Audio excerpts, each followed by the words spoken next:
Today on the 01581 Let's Talk, a conversation about trees. Join us.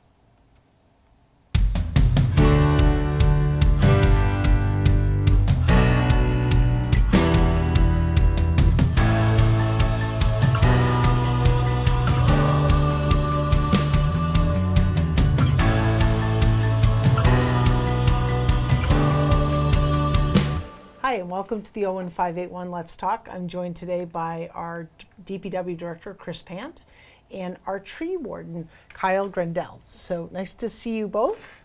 Thanks for having us. Yeah, Chris, welcome back. Kyle, welcome for first time on this show. You've been on some other local TV shows, so maybe a familiar face to some.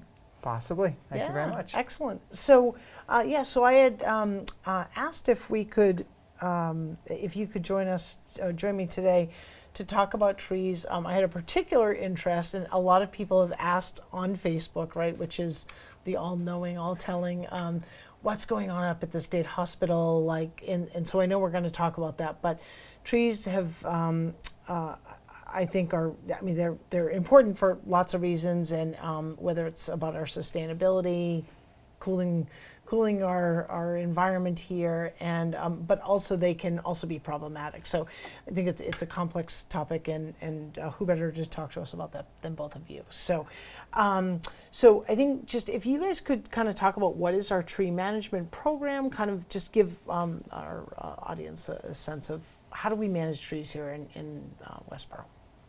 All right, I'll kick it off and then hand it over to Kyle, because he's the expert. So I think when most people think of public works, they don't really think of trees right away. They think of water and sewer and roads, but really probably one of the most important things we do is manage our trees, because similar to water, we can't just produce trees. It takes years to get trees to a mature state, and so you got to be active about it. So we take an approach just like our other assets, where we have an asset management approach, and we work off of a life cycle, and a tree has a life cycle. In some cases it's very, very long, but we have to work within that, and so we have a program managed by Kyle to take care of those trees all over the town. And the way we do that is through smart people like Kyle, and Kyle's been here almost a couple years now, and he brings a lot of experience as an arborist and experience around Massachusetts on the private side, on the public side, and so we rely on him to put together a plan for us that gets us to where we need to go. And he'll talk specifically about the roles of a tree warden and what that's based on. So, Great. Kyle. Okay, Kyle, take it away. So my position is actually written in the Massachusetts legislation. Chapter 87 states every town, municipality, city has to have a tree warden. So we're mandated by law for me to be here. Okay. Each town has a variance on how that person works within the municipality. It could be a couple hours. For me, it's full-time. To be clear, every town could use a tree warden and a full crew full-time. Yeah. It's one of those things where trees, they just grow naturally. They grow out of control, they need to be managed, but also they need to be taken care of and put back in. So my job within the DPW is to take a overall global view of a programmatic view of it and say what do we need to do in which season and how to give the town the best results for short and long-term results. Okay. Can you talk a little bit more about, kind of what does that management look like? Like, what are the things that you and your team are doing on a daily basis, as well as kind of a lens from a long-term planning perspective? Yeah, so, the first thing we do is we look at, when I first got here, what were our worst roads in terms of tree conditions? What had the most hazards? Okay. So that way it could be safe. What was the most And what's an approach? example just of a tree hazard related to a roadway? So that is a dead tree, or maybe not a dead tree, but a tree with enough severe problems where it could fail mechanically and fall into the roadway. Okay. And sometimes we have trees come down in storms that we, 30 feet outside of the roadway, we didn't even know were an issue. Okay. You go to the backside and say, oh, the roots were lifting, or there was a big crack and that failed and caused it to fall. Sure. So to make the roads as safe as possible for everyone to travel, and then to trim the good healthy trees back so our street signs can be seen, our hydrants aren't blocked, our head walls are clear, flowing. mowing. Sure. Just to look at all of our asset infrastructure and say, all right, what do we have that's not related to me, but related to DPW, Yep. but what do my trees affect? Sure. And how do we keep our other assets safe from trees, but also protect our trees and make them healthy?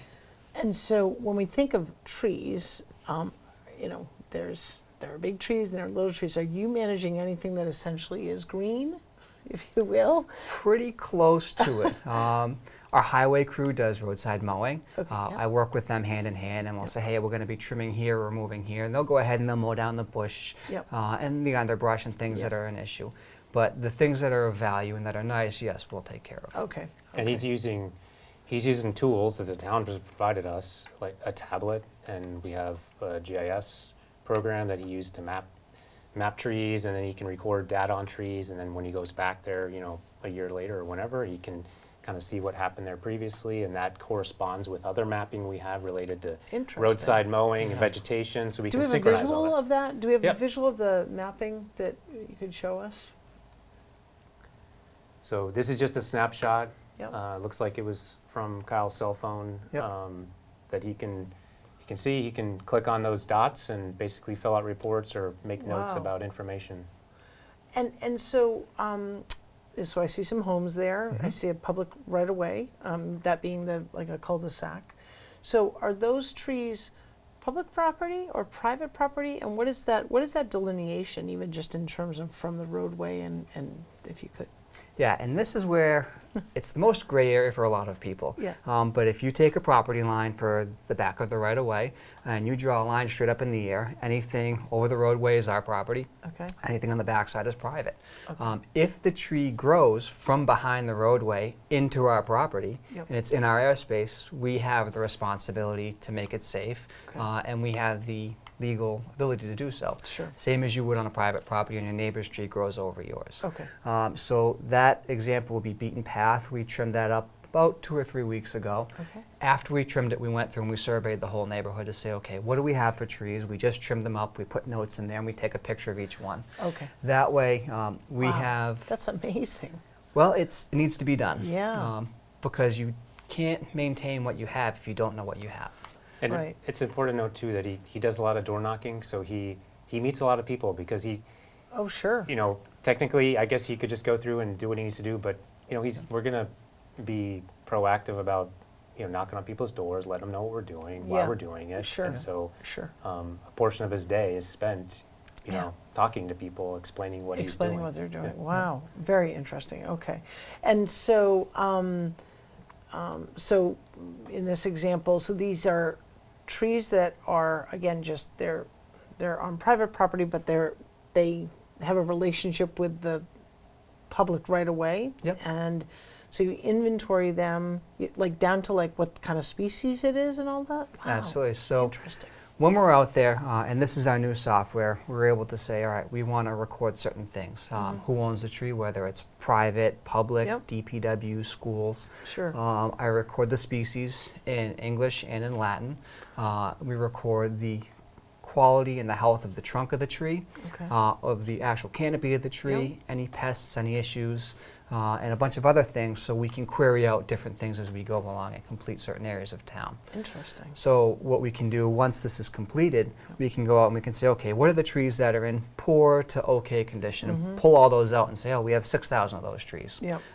We have 8,000 that are in excellent condition. So we can start to have a good representation of what our town looks like as we move forward Sure. after a couple of years. And you could even, I would imagine, cross-reference. So, I know elm disease, right, has been long. I mean, that's kind of historical around these parts of town. But you could look at, of those 6,000, are they a particular species type? Is there something particularly happening? I mean, and I would imagine the state as well provides information of be aware of these kind of diseases or what have you. I mean, so there's a way to kind of further manage or be proactive in some cases around protecting species. Is that fair to say? Absolutely. Okay. So I am on the State Board of Mass Tree Wardens and Foresters. Okay. So we actually make the laws for the state. Okay. And they go up through legislation. So I'm lucky to have a quick insight to a Cool. lot of things. Nice. But yeah, the state's very good about putting out different pests that are coming down the pipeline. As part of my license training, our continuing education, we go to training several times throughout the year, and they'll give us a forest health update, Okay. and they'll tell us what to look at that's coming down the pike, literally. Sure. In this instance right now, spotted lanternfly is something that we're keeping an eye on. Oh, I just saw someone posting. Those things are creepy. They're wicked cool looking. but Okay, you different don't want to lens. have them. Different lens. Are they invasive to the tree canopy? Is that in essence? Yeah, there's about 100 different types of trees that they'll go after. Okay. They move very easily. Their egg sites blend in extremely well with all Okay. sorts of things. And they're just hitchhiking. They came up from Pennsylvania, they came up to New York State, and they're just coming out now. We found them in Shrewsbury. Okay. They're here, we have to live with them. But they can impact our agriculture with fruit trees, grapevines, and our natural trees that we have here. So what's the balance, right, between using that insect, right? Insect. It's an Yep. insect. What's the balance in treating those versus kind of having pesticides? And I mean, how do you kind of determine that? Like, I'm looking a little bit here for the private sector, advice of what's the balance of kind of having a true natural kind of canopy, not lots of harm to other things that are beneficial, other creatures that are beneficial to the environment. Yeah, so with this particular pest, we don't treat for it right now. That's just going to be so prevalent that we can't, because it would kill off other things if we started treating for it with pesticides. Interesting. So Okay. the best management method we have is mechanical removal, which is squish the bug, literally squish them. It's gross, but They're big, they're right? big, yeah. But the other thing that kind of ties into our inventory portion is they prefer a certain type of tree. Okay. It's called the tree of heaven. It's Ailanthus Oh. altissima. It's awful. That is an awful tree. Yeah. It's Yes. McDonald's for these guys. They flock to it and they love it. So And do we have a lot of that in Westboro? I know we had some in our backyard we had to take down, very invasive. yeah, so we do have portions of town that have it. Every town in Massachusetts does. Yeah. So when we're working through the neighborhoods in our sector program, we're trimming out trees, we're making notes, hey, where is there a lot of Ailanthus? Okay. In some instances, last fall, we probably pulled 40 or 50 out of a tiny little neighborhood down on Piccadilly Way. Yep. Half of them were dead, half of them were alive, and they just keep sprouting up, Yeah, and it yeah. was on a drainage easement. Oh. So there was several factors for the removal of those Sure, trees. sure. And spotted lanternfly, in conjunction with protecting our assets for drain Yep. and stormwater infrastructure, it's just all It's tied that in whole together. picture, right? Very interesting. Yeah, so it's really in the field making a decision of all these things at one time. Wow, wow, okay. And so just kind of transitioning to sort of back to that life cycle discussion. So we have up at Lake Chauncy, there's a new fee. Is there anything else we want to talk about kind of tree management before we talk about Lake Chauncy? We'll weave it in as we go. Okay, so up at Lake Chauncy, there's a new sort of, when you drive in, on the left-hand side of kind of the town side of the property, there's a new area that has created a lot of interest. What is it? And I know we've got some photos to show too. So that's basically tree growth, for Okay. lack of a better term. What it is Lake Chauncey's beautiful. Yep. We are looking for places to put trees. Okay. We need to put trees in as part of our town's mandate Okay. from the Climate Action Program, or Yeah. And Climate what- Action Plan. And what is that? Like, what is that requirement? So it's 250 trees per year the town as a total is required to put back in. Okay. So And is that private, public, or is that? Yeah, it's a target. Okay. Yeah. I wouldn't necessarily say it's we have to adhere to it. Yeah. It's a target. Yeah. Kind of like the And- Climate Action Plan is a guideline. It's Yeah. not. There's nothing mandated. And in we it. don't Yep. we don't have visibility on all the private trees that are being Right, planted. right.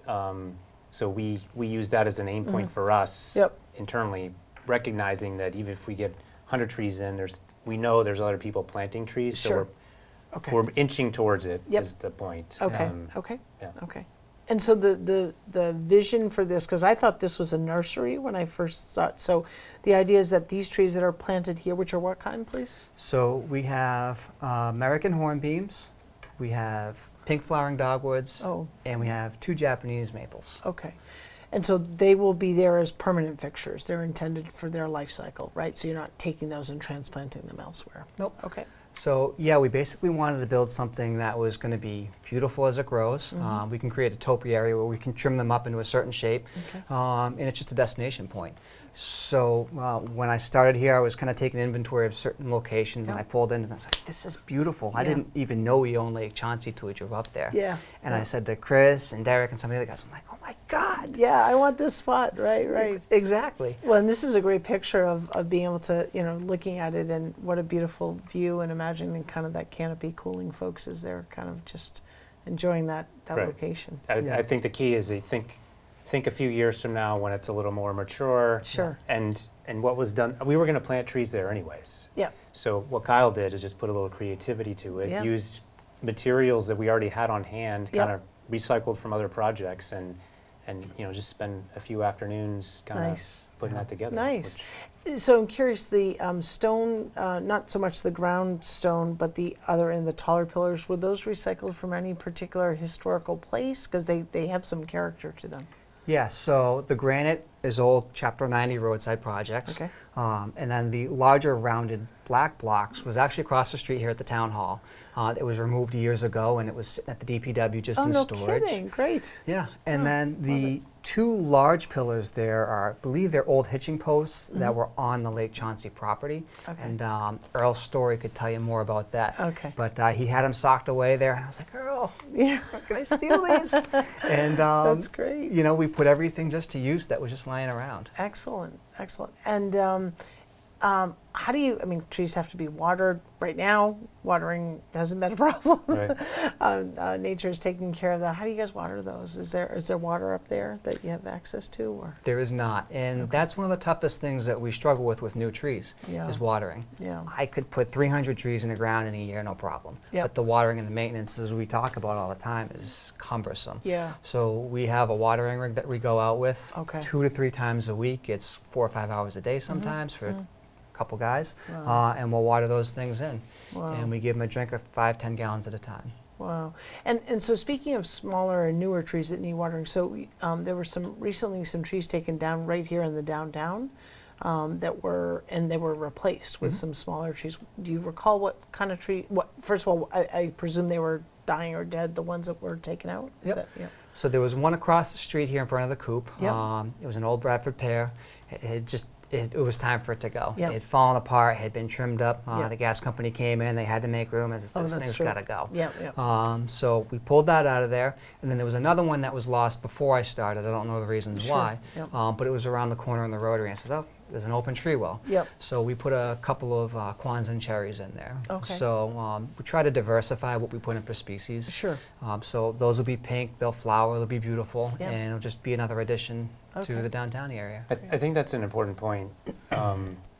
We talk primarily about trees from a environmental perspective, but there's an economic benefit to trees as well, particularly downtown. When you drive into a community where there's tree-lined streets, it just looks inviting. It looks Yeah. very nice, and Yeah. that's attractive to businesses and Yeah. people that participate in activities in the town. So it's not like our only incentive is not just the environmental aspect. Yep. There's other benefits to it as well, and particularly in downtown environments where you're kind of increasing or Yeah, you want to improving the invite aesthetics people. of the Yeah, environment. interesting. Interesting. Okay, all right. So when we think about we touched on this a little bit, the municipal vulnerability, and so we're a municipal vulnerability community. So that requires us, and Chris, you guys take it away here, requires us to adhere to certain things and to proceed in certain ways. Plus, we have our climate action plan, which is a guidance for the community, and it's a commitment. But as we think about that, as we think about keeping our Westboro cool and sustainable, et cetera, what other elements are you kind of considering as it relates to trees? So I think in terms of how we frame it for ourselves, there's really 3 kind of steps. One is information. So we collect information. Kyle's collected some information. We can show it in a minute from universities about Westboro specifically in terms of heat mapping. Kyle and I and Jeff, someone that works with Kyle, just a few weeks ago, we were in Cambridge, where they have a pretty ambitious tree program, so we were learning from what they're doing there. So we're collecting information.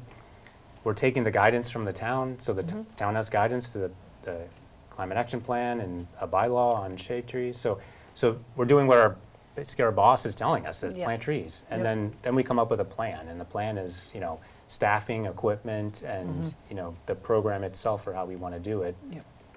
Those things kind of are the framework by which we go about achieving some of the objectives we want to get to, which is from an MVP standpoint, from a vulnerability standpoint, it's what can trees do for us, and they can help with stormwater management and erosion. Like there's the environmental aspects that are particular to that program that we're a participant in, the MVP. So I don't know, take it away. It's kind of twofold with an MVP community because you want to protect what you have. For example, our sewer pump stations. We've got a lot of them. We want to make sure they don't go down, and we've had to cut the trees away from them that are in poor health. So as part of that, we've trimmed and removed a lot of trees to make sure that we retain an MVP status, not to keep the status, but to make sure that your constituents have what they need for services in their times of need. You want that toilet to flush. You want the water to come out. So we remove a lot of trees to keep our assets safe. But then we start looking at the long-term projections of, okay, well, we're removing certain trees because we need to, but we also need to maintain and put the things back in. And it's not just as simple as we're going to pluck a tree in the ground here. What Chris spoke about, so Clark University has a program that focuses on GIS, which is software for municipalities and looking at different mapping. And they also do an overview of the state. And they gave us some heat island effect mapping, which shows Westboro right here. That shows us the warmest areas in town, the coolest areas in town. And we use this to look at where we're going to target planting trees, because these areas are only going to continue to get hotter as people move in, as trees die off, and as climate change affects us. So we want to put trees back in those areas. So we've been targeting those areas with setback planting called Adopt a Tree. And we want the residents to take trees, and we give them for free. Massachusetts allows us to do that. Like we talked about earlier, watering is very hard for us to do. So if I can put 100 trees on the back of the right-of-way in someone's property and they say, hey, I'll water it, it's easy for you to water one tree. It's easy for me to put one tree in for you. So it's a win-win. And we can start to nibble away at the warm areas on this map. And that has good quantifiable benefits for everybody for cooling their houses down. And it's also going to bring property values up as the years go on. But what Chris talked about, it just doesn't happen overnight. Just yesterday we were trimming up some hickory trees, and there's these little nuts on them. And I'm looking at this tree going, it takes 10 years just for this tree to get big enough to drop a nut. So you start to put it in that sort of terms and think about it. It takes a lot of planning. Well, and I think what's clear to me in this conversation is, and I don't think that maybe the public always has an appreciation for, they see crews out and they're just like, I'm going to kind of like zip lining, and like, so it's a very, I just want the public to understand, it's a very thoughtful process of what you're doing, how far you're going back, actually going out and looking at kind of trees, touch this one, don't touch this one, this is all invasive, what have you, but it's a, very kind of prescripted process. Absolutely. So, you touched on a little bit Adopt a Tree program. What is that? So we kind of rolled that out this year. We did a pilot program internally last year with tree plantings with bare roots, and it was pretty successful. We only lost maybe 2 trees. What is a bare root planting? So there's 2 types of ways we plant trees. In a ball and burlap, which is most people see, it comes from a nursery. It's got a metal cage. They're heavy. They're expensive. They're a lot of work. Bare root is much easier to do, but you have to plan it out better. So for one ball and burlap tree, that cost is 3 times as much as 10 bare root trees. So I'll order the bare root trees in the winter time. They show up early spring. We have a very short window to put them in the ground. So the truck comes, they deliver them, we put them in the tree farm that you have the pictures of, I believe. Oh, is that the one kind of at DPW? It looks like the little mulch of That's right.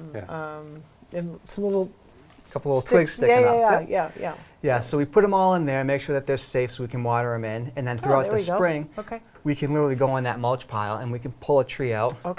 When the hole's pre-dug, we'll go to the resident's house, drop Okay. it in, mulch it, water it, and then it's good to go and it's theirs. Okay.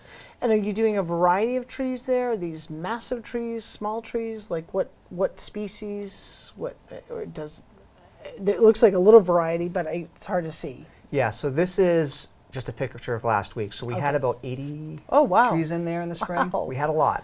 And these are just the leftovers that didn't get planted. Okay. Okay. So we try. So those looking for homes? Those are looking for homes in the Okay. fall. Okay. All right. Oh, okay. All right. So you wouldn't plant them in the Spring summer? and fall, just yep. Spring and fall. Okay. Yep. I got it. Okay. Cool. And Yeah. I'm sorry, variety, or are they all kind of this? Do you stick with the same? Or? Variety for sure. Yeah. So what we're looking at is trees that are going to be successful not just next year, but the next 50 years. Sure. As the area gets warmer and we see more rain and more drought, we Yep. want to make sure there's a mix of trees that if some die off, the others will still be there. Sure. So I try to get 7 to 10 different types of trees. Okay. Next year we're going to get about 100, and we'll have 10 different Wow. types of trees. And so how can folks kind of sign up, find out more? How do they do that? So I've been doing door knocks. We Okay. went to the science fair, the environmental fair, and we've just been trying to get the word as much as possible. And it sounds like maybe you're targeting through that heat mapping kind of particular ideas. So you have kind of ideal locations for where you want these trees. Yeah, and those are the neighborhoods that I've done the door knocks Yep. on. Okay. The program's open to anybody that lives in town, any business in town. Okay. Anyone who's willing to take and water the trees. Okay. They can go on the DPW's website. Okay. Right under Forestry Division, it'll say adopt a tree. Sure. And that gives you the whole layout of the program of Okay. why we do it, where we do it, and how Great. we do it. Okay. Takes great. about 3 minutes to fill out the survey. It's all drop down, gives you a list of trees. You pick the one you want. It tells you, hey, this one's 10 feet tall, this one gets to be 100 feet tall, and you can pick Oh, which one based on your perfect. environment. Okay. There's a couple criteria. He says, Kyle lays out, don't make sure it's near, not near a utility line or a power line. And Yeah. you tell us all that information. He comes out, talks to you, it's in the Okay. ground. Excellent. Oh, that's exciting. I love it. That'd be fun to see kind of these trees grow over here through this kind of collaborative effort. I love that. That's awesome. Some suggestions about personal or private property and kind of best practices. I know that I'm speaking very generally for trees. Trees are all different, but kind of any kind of key points you want to kind of, particularly as we've seen so much water, right? Kind of root systems that may be kind of maybe a little more fragile, but what would you recommend? First thing, the best time to put a tree in the ground is yesterday. But make sure that you know what's around it and how big the tree is going to grow. Yep. If you're going to put it close to the street, know that when it grows into the street, we will have to trim it back. So try and be cognizant of that. Yep. Make sure that it's not near your sewer lines, your water lines, your gas lines, and most people will figure that out Yep. as they go through the process. Sure. And if you're going to hire a contractor for any sort of work that's removals or pruning, make sure they're licensed and fully insured. Sure. I can't stress that enough. Okay. All right. And it's a commitment to put a tree in the ground, as I have recently learned. So it's not plant it, water it, and you're done. It's 3 years at least 3 years of regular watering that you need to do until Sure. it Sure. becomes self-sustaining essentially. Sure. So Okay. Just a little bit on, so I know that there are some communities that have kind of a tree removal bylaw, like in terms of what people can and can't do. There's a process where, I know where my aunt lives, it's not here in Massachusetts, they have a very prescriptive process. So, if you're going to take down a tree, there's someone like Kyle would come out, would assess the health of the tree, and if you cut a tree down, you can be fined. So I'm just curious, is Massachusetts, I know I don't think we've contemplated that here in Westboro, is Massachusetts, is that a thing? Are there benefits to doing that? Just curious to your thoughts. It depends on the town or the city you live in. Yeah. There are some communities that have adopted that type of program.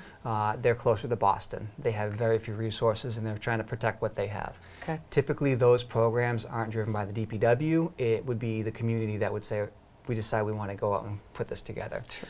So they would start to create the bylaws and get it passed through, however they would see, and they would reach out to the tree wardens Sure. for some help, but that typically is something that the community would propose that they want to do themselves. Yeah. I haven't seen it here. I've seen a couple of bylaws for some scenic roadways, but not as much as us monitoring private trees and telling Sure. you what you can or can't do with Sure. them.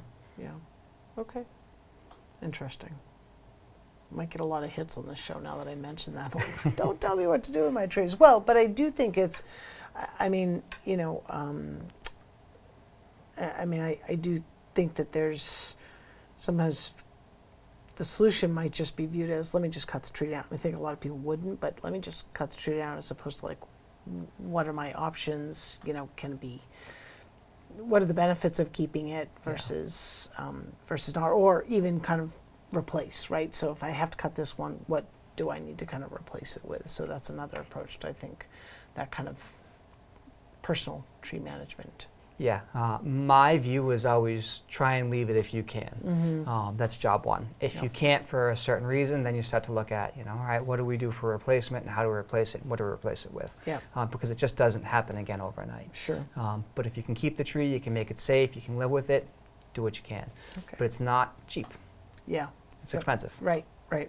Well, I want to thank you both so much for being my guest. I think I certainly learned a lot. I encourage folks to go over and check out Lake Chauncy and envision kind of what that's going to look at as those trees grow. And if you want to adopt a tree, reach out to the DPW. We'll try to put that information in the up on the screen so you can contact them directly. But be part of it, and know that these guys have a really thoughtful process, and really appreciate your time. Thank you so much. Thank you very much. Thank you. All right, thanks. Good.